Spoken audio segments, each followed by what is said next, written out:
হ্যাঁ, যে আমার দাদুর এসে আমারে কচ্ছে, দাদু দাদু ভাই আমি তো অভাবে শেষ হয়ে গেলাম। তা আমি করছি না, তোমার তো অভাব থাকার কথা না, তোমার চল তো বড় চারিয়ারে, তোমার তো অভাব থাকার কথা না, মোটেও না। তো বলছে ভাইটি আমার 2,000 টাকা বেতন দেয় আমার প্রতি মাসে।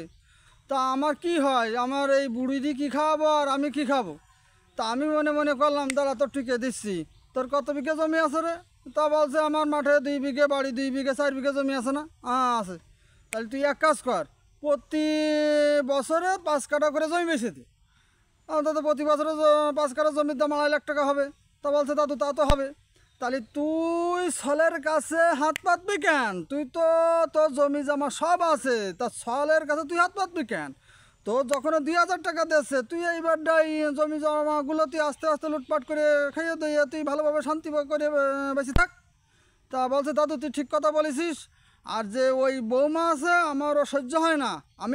আমি ওর বাসায় গেলি, ওই দুটো নেজা মেজা দিয়ে কয় কি তুমি কবে বাড়ি যাবা, তুমি কবে বাড়ি যাবা।